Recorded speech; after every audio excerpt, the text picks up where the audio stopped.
Hi, my name is Selena, and welcome to my channel Alive and Awake. So, this channel is addition to my podcast Alive and Awake that is on Spotify, Apple Podcast, Apple Music, Amazon Music, Deezer, iHeart, like it's out there. But also there is a blog at aliveandawake.org that follows the podcast. Basically, you can just read if you don't want to listen.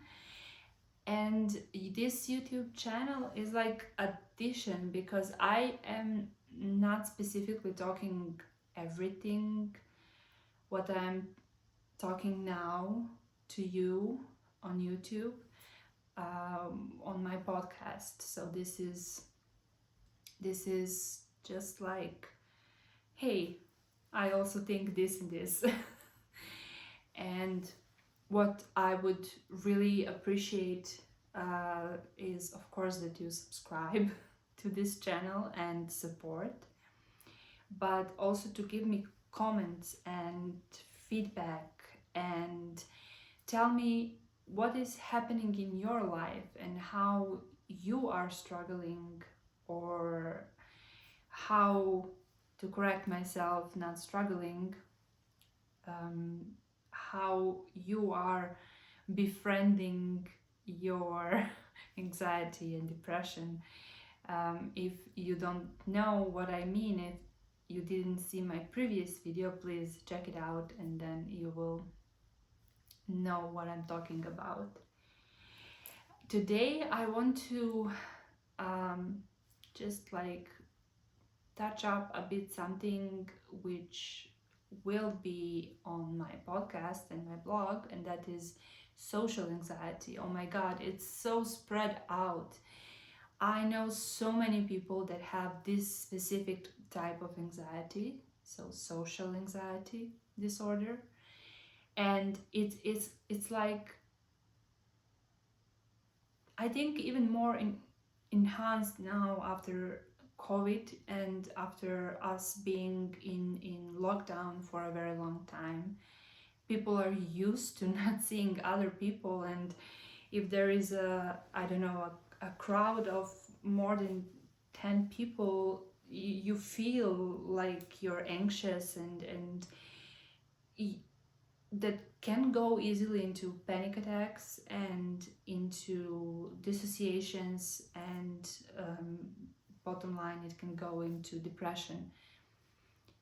So I just want to touch that topic from another point of view in comparison to how it will be talked about in my podcast. If you think about yourself and why you're scared in some situations, can you admit that it is actually because there is some part of you that has not been healed from something in your past? So that's a bit like big question. Basically what I mean, your inner child has been suffering for a very long time because nobody paid attention that maybe that specific insult from a friend when you were 7 years old, nobody talked with you about that, and that insult stayed in you, and you suppressed it, you forgot maybe about it, but your subconscious did not, and now you are worried. Let's not go into scared, worried, and then anxious about certain situations and appearing in certain situations and communicating with certain people because of that. And in my opinion, there are so many mental health problems that are related to this. You being a kid, not being loved, being suppressed in certain situations, having gone through trauma that nobody knows about, that nobody talked about with you. And healing that inner kid is a huge process, is a very long process. But even if you just start doing it, it will give you enormous benefits and enormous results regarding your mental health state. For example, I said this specific situation when you were 7 and somebody said something, and that now triggers you to be anxious, and you are not like, I don't know, why am I anxious in those situations? But your body knows, your body remembers that, or your mind remembers that. But imagine if you went through something much more serious, to bigger trauma, and how could you work through those kind of situations? Again, this is not something that I would advise you to do alone at first, without support of like doctor, psychiatrist, or therapist. But what can you do? For example, you can imagine that kid in that specific situation,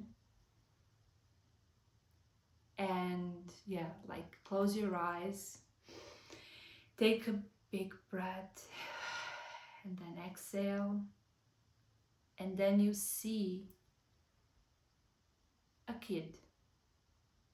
You see yourself at a specific age when the trauma happened.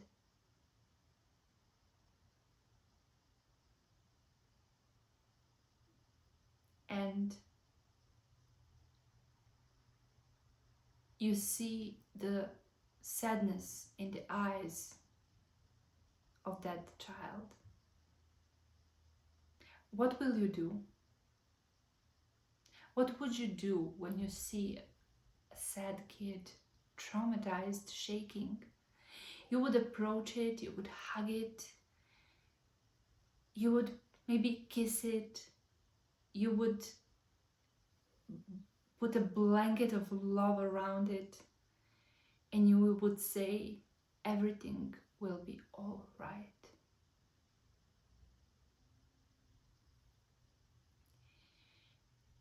And maybe when that trauma happened, you didn't get that. So now when you are adult,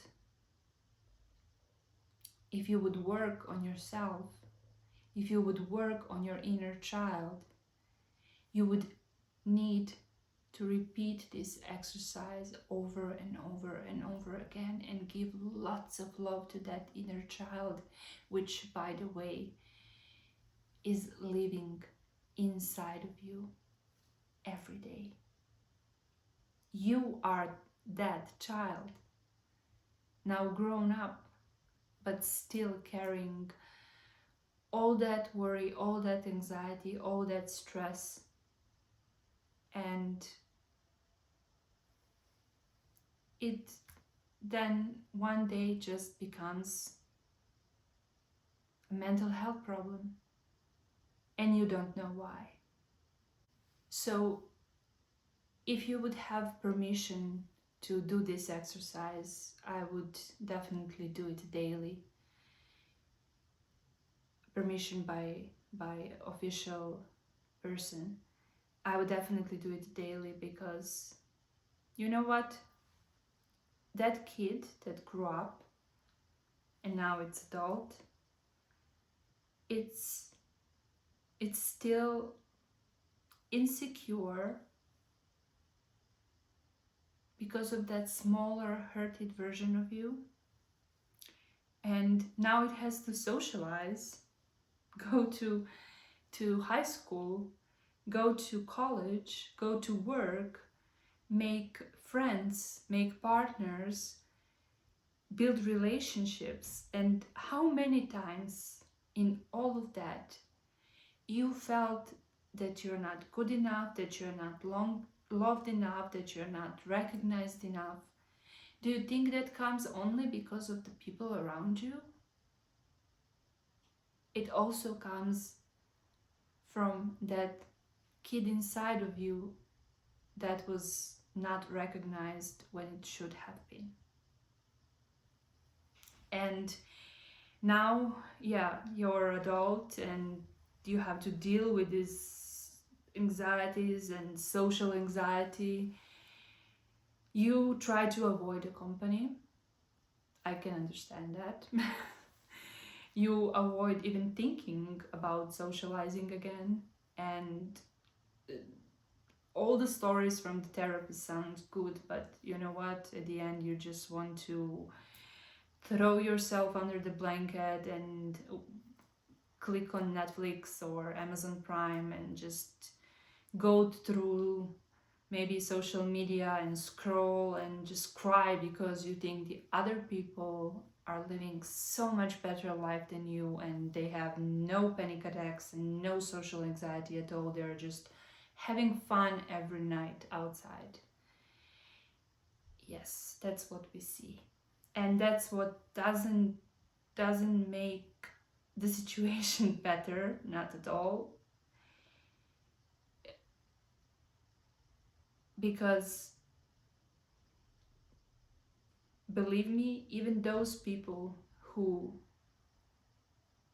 on social media show that they have amazing lives, they also have their own issues and their own problems. What's the sad part of all of that, if I might add? You were a beautiful little kid that believed in good in the world, and you got disappointed. But if you heal it, or if you start healing it, you will heal any problem on your way, even the social anxiety. And only true cure is love. You need to learn how to love that inner child, and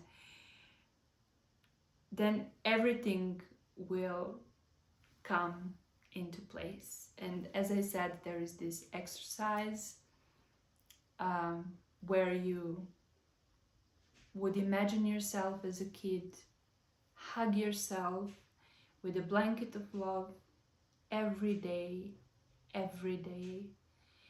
and everything will come into place one day.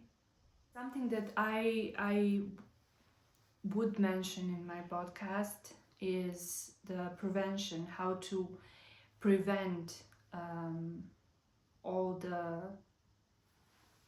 the issues that we have, even social anxiety issues, but not only social anxiety disorder issues.